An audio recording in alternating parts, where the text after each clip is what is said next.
The biggest mistake I made in my business was not hiring a professional to help me with my money. Not just my taxes, but the actual plan I had for my business. I was completely lost on how to handle taxes, what to do with profit, and how to maintain my income. I had to find a better way. That's when I found Core Financial. Core Financial is a team of tax professionals that actually care about building real relationships with their clients. They run my books, keep me up to date with my finances, and make sure I'm taking full advantage of all of my tax benefits. Are you struggling with your finances? Look no further. Core Financial is a brand that is nationwide that can help you with your business. Both Nick and I are huge fans of Core, and they can help you too. Check out howtofilmweddings.com/core to schedule a consultation today. Core Financial, real relationships, no surprises.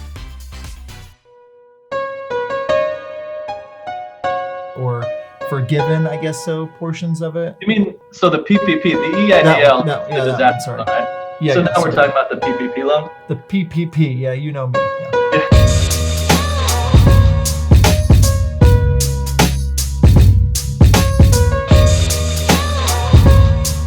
Hello and welcome to a bonus episode of the How to Film Weddings podcast. My name is John Bunn.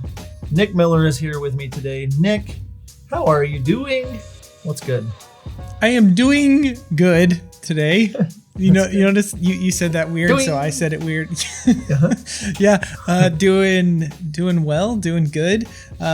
We had our friend Jeremy on today talking about finances and taxes and Core. His company that he works for is a sponsor of our show, and we wanted to have another conversation with them because this is something that doesn't go away, right? Taxes. That's the saying, death and taxes, the two constants in life. And so we want to give our listeners, all the help that they can get whenever it comes to their finances and their taxes and that kind of stuff. That is right. So we dropped a link in our Facebook group and we answered questions that you wanted to know about taxes. We talked about the payment protection plan, EIDL loans. We talked about how to save taxes. We walked through it all. We cracked up a lot. At this point, Jeremy's been on the podcast a handful of times. We kind of got off on a tangent a couple times, just had to do it. Couldn't help ourselves. But this is a great episode. So buckle up, get ready for the ride for this week's episode of the How to Film Weddings podcast. Let's go. And we are here with Jeremy Dorn from Core Financial. Core, who both Nick and I use. We're so excited to have you back on the show. Jeremy, how are you? I know life has changed a little bit since we've had you on the podcast, but how are you doing? It's been a crazy couple months, but doing well so far. Everybody's staying safe, and glad to be here. Glad to be with you guys, having fun. Yes, and Jeremy is the guy behind the scenes taking care of Nick and me with our finances, our taxes, our bookkeeping, our financial planning. Core Financial, we hear about them a lot on the podcast. These guys are amazing at what they do. Nationwide. True. Can help you out and stuff. So we wanted to have you back on the podcast because honestly, unfortunately, taxes and planning never go away, and you need to be paying attention to this in your business. And we can't stress it enough how important this is for you and your business. So we encourage you, if you're listening, if you don't have somebody helping you with this, Core is a great place, or someone local. Don't do this on your own. Definitely hire a professional. Jeremy, we asked in our Facebook group some just tax questions thread, just kind of get the ball rolling. We want to answer questions that you've had in the group. And so we just want to throw some questions at you, Jeremy. The first one comes from Matthew. He says, I'm about to buy a car that'll be used for business and personal. How can I approach this, or what do I need to know from a tax perspective? Yeah, so that's pretty popular, is people using cars for business or for personal. If it's going to be more than 50% business use, you can take like full depreciation on it, and then take all the other expenses that you want on it. But it really just depends on how much you're going to be driving it. I mean, if you're going to have lots of miles, mileage might be a better option. And if you're going to use it more for business or more for personal than business, then mileage might be a better option, just to kind of track all those miles, rather than trying to track all of the gas and only doing a percentage. And so that kind of becomes a nightmare. So it just depends on how much you plan on using it, and how you how do you plan on splitting that up? So Yeah, that makes sense. Yeah, that does make sense. I know for the first while when I ran my business, I was just like, when I drove places, I was just using my business card for gas and, that route. And then my accountant was like, you didn't track your mileage? And I was like, no. Like, what's that? And she's like, oh, you realize that you could have made this amount, like, it would have been better for you this much, by tracking your mileage. And I was like, oh, okay, I'm going to start doing that. So yeah, it's always good to track your mileage too, because if you've got if you've got more mileage than you do regular expenses, I mean, I'd much rather take the bigger expense. So it's nice to be able to compare the two. Yeah, for sure. So I didn't say hi earlier, Jeremy. Good to see you again. Hi, Nick. John started the intro one time and I made some noise and I laughed and John was like, I'm not going to do it as well this time. And he didn't. The first one was much better and you'll never hear it. Anyway, so here's our question from another Jeremy. And he says, if we got the SBA EIDL loan, what exactly can we use it for? Well, that's a great question and a great name. So I've seen, I have a fair amount of clients that have gotten the EIDL loan as well. And they've gotten the paperwork to have it signed. It's basically got to be used on business expenses. There's 11 pages of stuff for you to sign before you get it, saying what you can spend it on. And there's a whole bunch of stuff in there about, collecting receipts and giving to the SBA and all that good stuff on what you spent the money on. I don't know how much auditing they're going to be doing of what you're actually spending it on. And, when you're taking on that money and the profit from your business is coming in, how are they going to know what money it's being, where it's being spent out of, and you're repaying it? So I think it's going to be kind of like a bank loan where it is like a bank loan. You're going to be paying it back, but they're going to be asking for financials maybe annually or whatever, just to put in the file. So I don't have a whole lot of detail on that, except that I wouldn't do what the guy did with the PPP loan, which is a whole other thing in Florida, where he got a $4 million PPP loan in Florida. He went and bought himself a brand new Lambo with it, which sounds legit. Yeah, I don't know. So I'm thinking it's not legit because that's kind of rude, but if he doesn't pay it back, that's only a 1% loan, right? And he just bought a Lambo with a 1% loan. So I don't know. But anyways, as long as you're not using the EIDL for other stuff than business, right? It's there to keep you afloat. Yeah. That IOU is $250,000. You're gonna want to keep that one. Dumb and Dumber, my friend. I love it. Love me a good Dumb and Dumber reference. Yeah. Okay, so on the heels of the EIDL, so have you had people with the loan itself start to get some of that reimbursed quite yet? Or are people starting to see reimbursement stuff? Have you had any issues or problems with people getting reimbursed or forgiven, I guess so, portions of it? You mean, so the PPP, the EIDL, the disaster loan, right? Yeah. So now we're talking about the PPP loan? The PPP, yeah, you know me, yeah. Yeah, I'm down with PPP. So it's... Okay, sorry. That's the geekiest joke I've ever told. No, Was I supposed to not? Yeah, whatever. I set you up.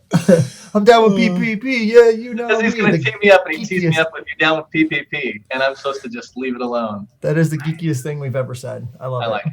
Whatever. Sorry, back to the PPP loan. Yeah. So with the PPP loan, I haven't seen anybody. How many times can we say PPP? PP is inappropriate, but I have a PPP feeling it's going to be a lot. Nick is gone. We have lost Nick to the PPP. He just can't even stop either. Oh man. Oh, okay. All right. It's fine. Yeah. Back to the loan, also known as the PPP. I know, it's just whatever. So, at first, they told you had to use it within 8 weeks, and then you could ask for forgiveness. And they had this giant forgiveness loan application, which I still think they have out there, but they've modified it to where you now have 24 weeks to use it. So I don't think a whole lot of people are going to have a problem using that money on payroll or rent or anything else that they said you could use it for within 24 weeks. And I have not seen anybody get it forgiven yet. And I don't even know if the SBA is taking the loan applications to get it forgiven, because they've already revised that, the loan forgiveness application. I think they've already revised it like 2 times.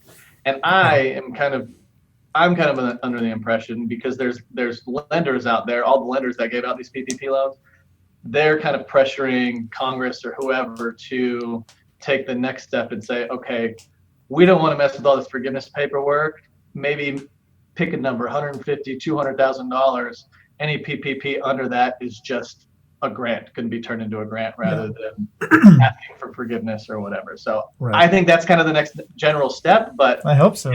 Yeah, now we've got 24 weeks to wait for that to happen. So I haven't seen anything come through yet. I didn't know it was 24 weeks. I am not within the 8 weeks of the one that I took out yet. So I'm right at the 8 weeks, I think so. But yeah, that's good to know. And fingers crossed that they'll just be like, hey, this is not worth the effort. Let's just forgive that. So that'd be good. Well, and you think about all of those loans that are under $150,000 or $200,000, how many they gave out. I don't even know what the number is, but I'm sure these processors and these loan companies don't want to go and mess with this either.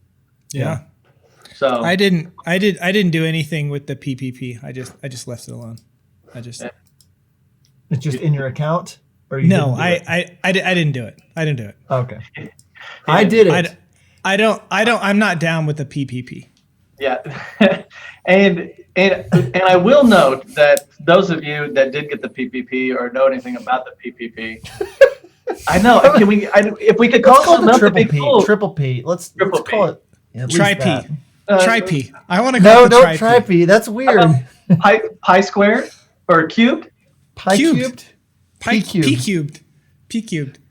It's like P cubed pie. What has this podcast become? Whatever.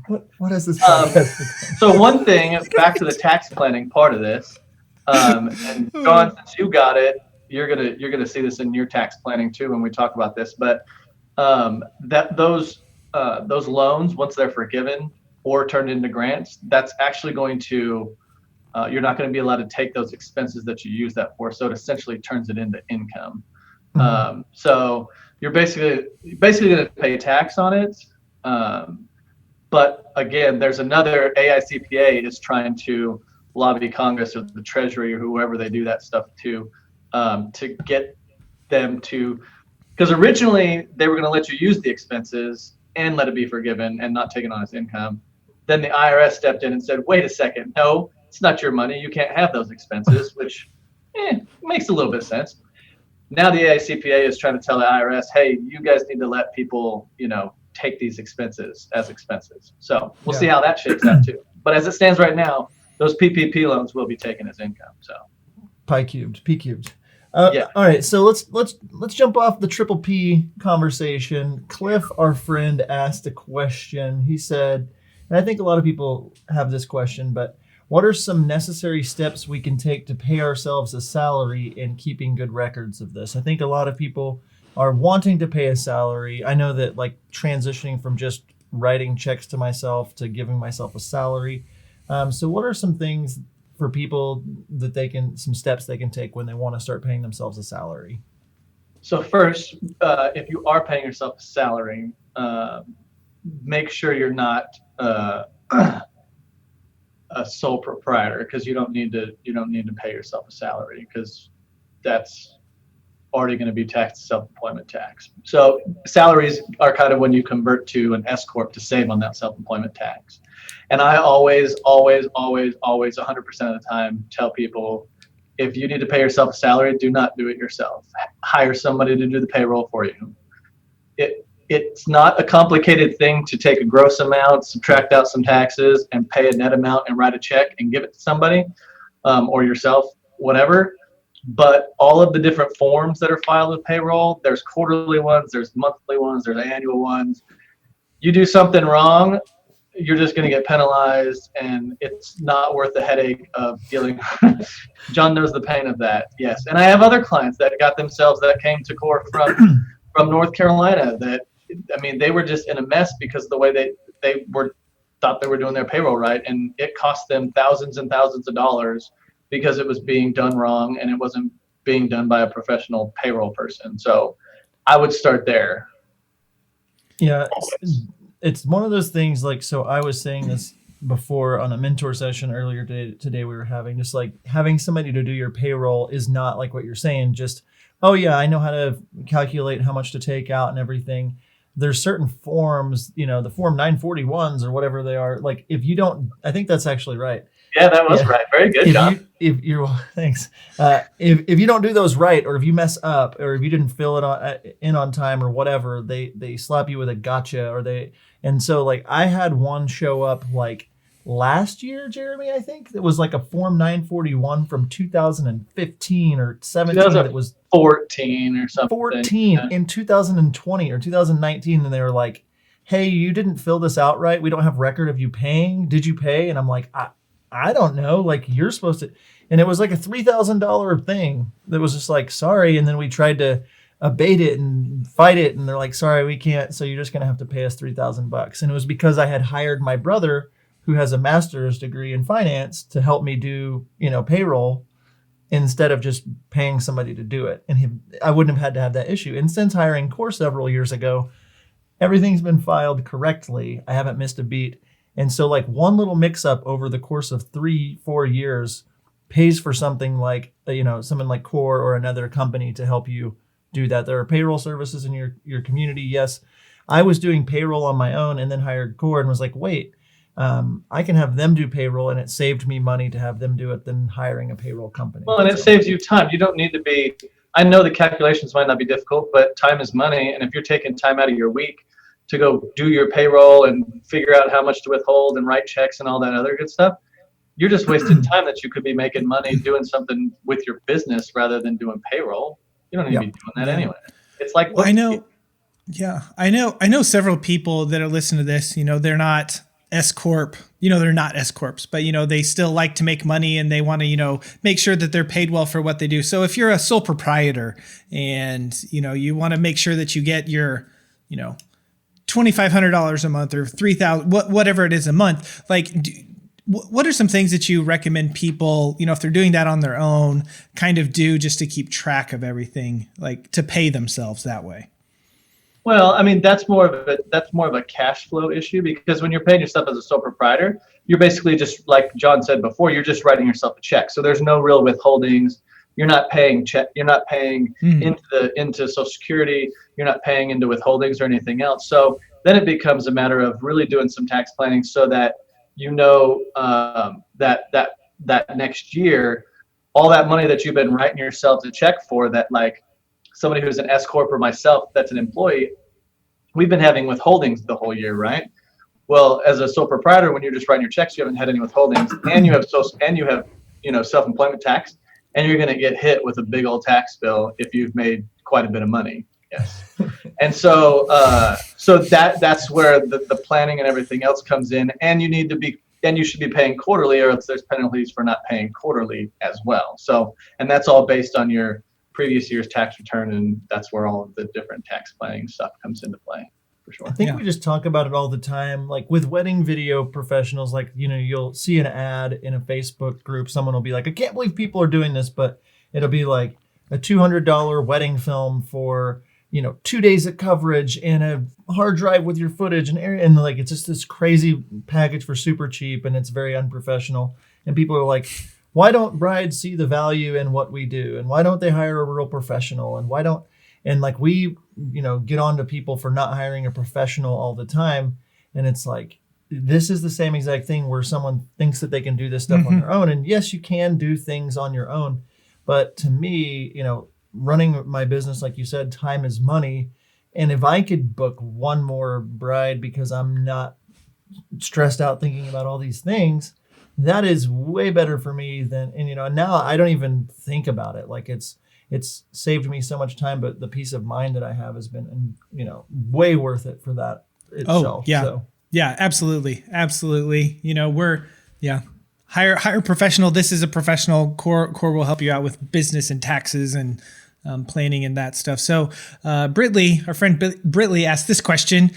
What are some of the most overlooked business expenses that Core sees? You know, if someone like me who hadn't worked with you and then they hire you and you're like, oh, you could have been deducting this for the last 5 years or something like that, you know? Yeah, so I think that first, basically, a lot of deductions get missed if you're not reconciling a bank account or doing bookkeeping. I mean, if you've got a super small business, probably not as overlooked. But then some things that are a lot of things that are overlooked are when you've got like a sole proprietor that's just doing stuff by themselves, kind of starting out. They'll have a business bank account and have every intention of doing it through there, but they'll have this personal credit card that maybe they put airline tickets on, or they did something over here. Well, if you're only giving me all this stuff out of the business account, then I'm not accounting for any of that personal stuff. And that's the stuff that I think people either accountants aren't asking because they just are so time crunched that they just want to get stuff done, or people just aren't providing that stuff. So, and then there's, like we talked about earlier, I think there's mileage, personal cell phones that are used, you know, mostly for business that are paid through a personal account. A few years ago, IRS basically said there's a de minimis thing that if you use your cell phone more than 50%, you can basically just write the whole thing off, not try to take a percentage of it for what you use it for business. So I think a lot of people miss that. Yeah, I think that's the bulk of them. Yeah. Home office deduction, it can be, you know, especially for sole proprietors, that can be a nice little deduction for them too. Yep. That's nice. I have the square footage. I know the square footage of my office. And so, you know, I just take that percentage out of all of my, you know, house bills and stuff that I'm paying, and I can deduct that. So anyway, lots of really great stuff with Jeremy from Core. If you are interested in learning more about Core, you can head over to howtofilmweddings.com/core, and you can set up a consultation with Jeremy or any of the other fine folks over there at Core. We will have more with Jeremy here right after this break. What would you take on if you had an extra set of hands? What would you do with your free time if you didn't have to edit? So many of us get bogged down in the post-production hustle that we never seem time to focus on our business. John and I both felt that way until we found Wedditor. Wedditor is a post-production team of top wedding film editors and project managers that give your films and brand the extra eyes, ears, and hands that they need. Not only is Wedditor delivering films we love to our couples faster, but we can invest ourselves fully in other areas of our business knowing that Wedditor has our back. Be the first to know how your second shooters are doing, how those new LUTs work with your footage, and relax knowing your couples are getting the full attention they deserve on every single project. So what could you do with an extra hand? Head over to howtofilmweddings.com/Wedditor, whether you're ready to start now or preparing for next season. Be sure to use promo code HTFW for $50 off your first project. If you're interested in this service, make sure you head over to howtofilmweddings.com/Wedditor soon. Fall 2020 spots are lined up and filling up fast. Wedditor, more than freelance, more than outsourcing. Are you tired of just sending a link to your couples when you are done with their film? Do you want to deliver something they can actually see and feel? Something physical? We are so excited to tell you about Photo Flash Drive. Photo Flash Drive's customizable hard drive and solid state drives give your client a peace of mind. Take your delivery experience to the next level with your couples. Photo Flash Drive uses state-of-the-art Seagate drives that are 100% customizable. PFD has the ability to print your logo, your couple's names, or both on the drive. You guys, we picked up a few of these and they are so good. We cannot wait to blow our clients away with this next level physical product. Not only can you customize these drives, Photo Flash Drive offers high quality, customizable boxes that you can brand with your logo to really blow your couples away. My favorite is the rustic slide box that has our logo engraved on the cover. Having a high quality product like this is something that has been definitely lacking in my business. The custom hard drives and solid state drives with cases are a great way to sell additional items to your couple, a great way to offer a full branding experience, and a great way to leave an impression. And today we have a deal for you. Use promo code HTFW15 for 15% off all hard drives, solid state drives, and cases. Head over to howtofilmweddings.com/photoflashdrive to see all the details. Finding the perfect song for your wedding film can be so frustrating. We spend countless hours searching for the perfect song. When it comes to licensing music, Nick and I both love MusicBed. Not only do they have the best music, but their website makes it so easy to find the perfect song and to find it fast. We have both been using the MusicBed's wedding subscription for years and cannot recommend it enough. Not only are they adding new music from incredible musicians like Chapters, The Light, The Heat, and Tony Anderson all the time, they've made it incredibly easy to search their library for mood, genre, instrumentation, and even key. So what are you waiting for? Head on over to howtofilmweddings.com/musicbed and use promo code HTFW for a free month of a MusicBed wedding subscription. howtofilmweddings.com/musicbed.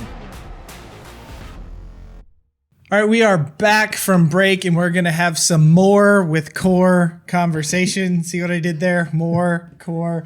Anyway, Grant asked this question. It is my first year of business, and I haven't made less than $600. Do I need to do quarterly taxes? Should he say have? I don't know if he asked that question. Made less than 600, yeah. I would say I have made less than $600. Do I need to do quarterly taxes?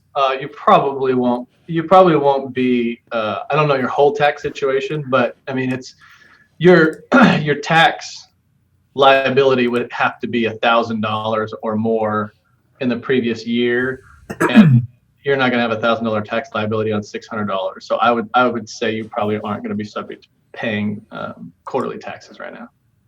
Yeah, that's neat. Simple and easy. So another side of what you do is financial planning. Like, it's different than just like, you know, your accountant or something like that just only you send numbers to and they just give you a return. You help with financial planning and strategies and things like that. This question is, what is one financial planning tip you wish you could tell wedding video small businesses starting up? Like, for people out there that are just kind of getting going, what should they be thinking about with their financial planning? What are you seeing? I would say, I mean, there's what was that? Sorry. I'm in a goofy mood today. I can't help myself. That's fine. Yeah, I would say paying attention, to how much money you're making on a net income basis, being able to make that S corp election. I think for anybody starting out, when you've got a lot of businesses that will just go for years and years and years making lots of money being a sole proprietor, and that's one of the ways that we end up saving a lot of small business money is once they start growing, is making that S corp election and putting themselves on payroll and doing all that stuff as far as getting themselves off of that sole proprietor Schedule C on the personal return. So on the financial planning side, like if I were to come in, and I did do this, but like if I'm coming in as a business that's kind of keeping things, doing things on my own, what can I expect with you or someone like you? If I'm coming in, what should I be bringing to you to help me with my financial plans? Like, what kinds of things are you doing to help people like me with their financial planning? Like, is it just strategies or what kinds of things there? Well, I mean, we have all kinds of different tax strategies. We do tax planning, through the first of the year when we're doing tax returns. We do tax strategies when we're doing tax planning in the second half of the year. And I think that's really the bulk of it, is coming up with tax strategies in the second half of the year to look and see how the business is doing. And that's where the bookkeeping and everything else that kind of goes along with that. So you can't do any sort of good financial or tax planning without a good set of books, because, if you're running your business by your bank account, do we really know how much money you've made? Because it's not going to tell you a whole lot as far as what your tax situation is. So that's why we offer the bookkeeping and the payroll and the tax all together, and then we combine it with a bunch of tax strategy and tax planning, so that we get the good, accurate financial numbers, so we can make good decisions when there's decisions to be made. And then with the accurate numbers each year, we do financial planning, so that as your business changes, grows, does all this different stuff, we're taking advantages of different tax strategies to really reduce that tax. And at least, if we can't reduce it to zero, which I mean, if you're paying a lot in tax, hopefully you're making a lot of money. Then the flip side of that is, well, if I'm making a lot of money, I have to pay a lot of tax. Then let's talk about what that's going to look like, rather than let's talk about it now, rather than talk about it in April of next year when I hand you a bill for $50,000. Like, that's not fun. That's not fun for you. It's not fun for me. And I will say, having you do, like, you have access to like my bank accounts, and your team knows, and reconciles and does all my books and makes sure everything is accounted for. And I'll get a message. It's like, what's this a charge on your account or what? And I know everything's being kind of organized correctly throughout the year to have the best advantages for taxes. And personally, in the last couple of years, some things came up, and Jeremy and the team were like, he was like, we can do this or this, and gave me some options. And it's like, if you and your wife file separately this year with this, it's going to save you this many thousands of dollars in taxes. And it's like, oh, I would have never known that. And like, literally, I think this last year it was over $10,000 just by filing it just a different way, that it saved me, where I was like, oh, thank God. I like, that's nice. Like, I don't have to. And so that paid for more than core, double what core cost me, almost triple for the year. Just in that saving alone. Jeremy reminds me and sends me screenshots and it's like, this is how much I just saved you. And he wants to know, so that's what you get. I'll send him a text. Yes. Show him. Why not? And then the other thing that's super great is like, Jeremy will come in and say, hey, let's sit down or do a Zoom call, and like, will walk me through what we've made so far this year. This is how much profit we're seeing, kind of forecasting, like he's saying, like this time of the year, saying you've got this many months left in the year. You're already at this point. We have this much on the books for you this year. You're going to be, this is projected how much you're going to need to be saving back. This is projected, like, if you're in need of this for your business, or if you're, like, just giving strategy along the way. And like, having that advice with somebody that's in it all the time, that is incredible. It's like a bride having a wedding planner, just to tell them, oh, don't do this, stay away from this. And they end up saving a lot more than it cost them to hire the wedding planner. And this is the financial planner. And so having that has literally like paid for itself like 10 times over. So it's actually, I'm getting paid to work with them, basically. So it's been incredible. So thanks, bud. Yeah. I want to say, I know there's people out there that are probably like, I would love to hire Core or someone like that. It's just, I don't make much money, or, the perceived cost is really, really high. It might be 150, 200, 300 bucks a month, depending on, whatever. And so it's like, oh, I just can't swing that. But think of it the other way. Like John is saying, if he would have kept his brother doing his finances and stuff for so long, and then whenever that 2014 IRS check comes, they're like, oh, where is this? And his brother's like, I don't know. Like, if you don't have someone that knows what they're doing, then you're just digging yourself in a bigger hole. And how much are you saving in the long run by hiring that professional that knows what they are doing? I think I just wanted to talk and add something. No, I think that goes into the next question here, which is, can I afford Core or someone like Core if I've made less than $4,000 in my business this year, or I've made a small amount? When should a business be like considering someone like you all, or a financial planning company to help them out with their business? I don't think that there's I don't think there's a set number. I think it's really dependent on how fast you think your business is going to grow. I mean, if you're making $4,000 a year, it probably might not be the best time to bring on Core, because that's not.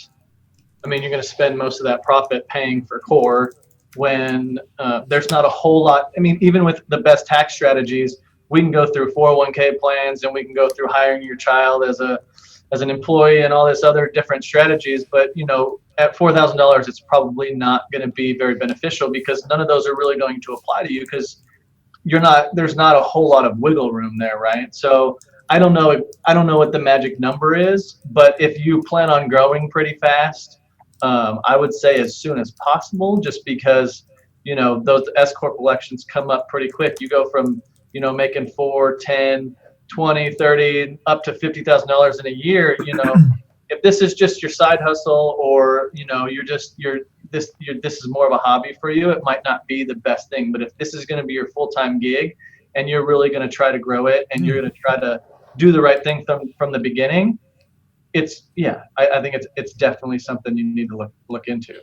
I think I used to be the guy, like when I first got going, I was like, I'll do that once I become a real business. And like, if I could talk to, the future version of me back then, I really wish I could have told myself like, hey, you don't want to like cut corners with this early. You want to make sure you do this right.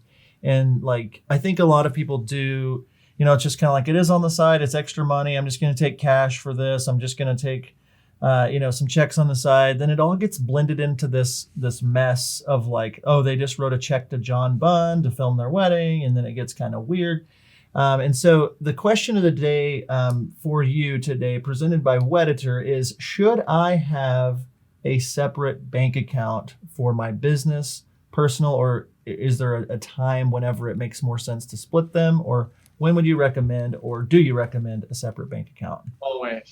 Always keep it separate. Yes.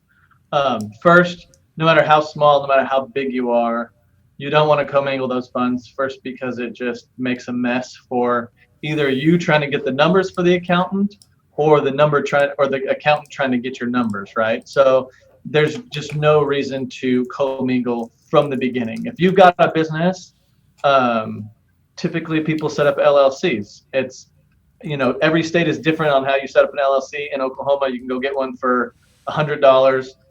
It'll provide some legal protection. I can't give legal advice. I'm not a lawyer, but you can talk to a lawyer about that. But I always, set up an LLC with your state, go get a bank account, separate bank account, and then just run business stuff through that bank account and keep the personal stuff in a personal account for sure from the beginning. Yeah, I did not do that. It was a jumbled up mess, and I'm sure a lot of people out there listening are like, I don't do that. And I would strongly recommend immediately today, go get a different bank account, because my old strategy used to be spend everything, I'd have to pay groceries, I had to whatever, it all just came out of one account. And every month or at the end of every year, I would literally go through line by line every purchase that I made that year and be like, Walmart, was that for DVDs or was that for groceries? I don't know. I didn't keep receipts. I was the poster child for just doing it incredibly wrong. And so like, to err on the side of caution, I wouldn't write off things that I didn't know were, something I could write off. And it was such a mess. I didn't even know you could separate or do. I just started a business, got going, learned to play the instrument by ear kind of. And it's like, having that separate account, what that does for you, it does something mentally for you, inside of you, and it like, oh, it's separate. Then you write a check from your business account to you. That's when the money comes home. That's when you know how much to, tax yourself on. That's when and so that just keeps it so clean and makes it not a jumbled mess where you kind of just feel, I think Nick said this before, but like feels like there's just like a monster in the closet that's like coming, you're like going to come out like in tax season and be like, ta-da, you owe me a lot of money. And it's like, there's this fear of like, well, I don't know if I'm doing this right. And so just by separating that out, that has saved me so much time. Did you say Monster Talk, Nick? Was that you before? It's not you. Nope, not me. I mean, it sounds cool. Pegasus, so sure. Yeah.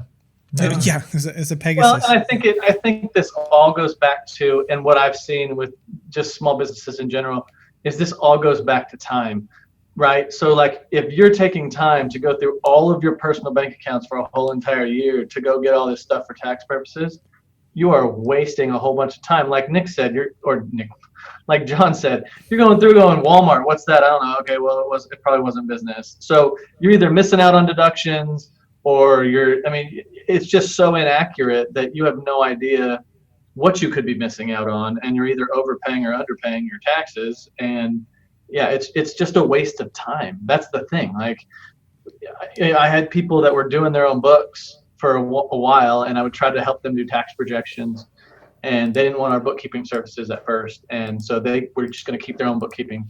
And then I would ask them for their bookkeeping so I could do tax projections for them, and they would tell me, okay, I'll get to it. And it would take them like a month and a half to get me books, and because they hated doing it, and it took them forever. And eventually I was like, you don't have to do it anymore. Let me do the bookkeeping for you. And they're like, that makes so much sense. And I'm like, yeah, well, there you go. There you go. There is this episode in a nutshell. Just hire Core because it just makes sense. It just makes sense for your business, so you don't have to do it You can anymore. do more. I mean, Yeah. there's we all have stuff that we just don't like to do, like cutting the fat off of the chicken when I'm making dinner is just something that I hate doing. And if I could have someone do it for me all the time, I would. Yeah. That was a good This episode analogy. is That was awesome. a That good was a one. good I love this analogy because episode. that is gross. Yeah, This is the I best hate episode it. ever. This is the best episode ever. PPP. We want you again to head over to howtofilmweddings.com/core. There you can schedule a meeting with one of the tax professionals or financial advisors over there at Core. They can help you with your business, everything with bookkeeping to tax what's the word I'm looking for?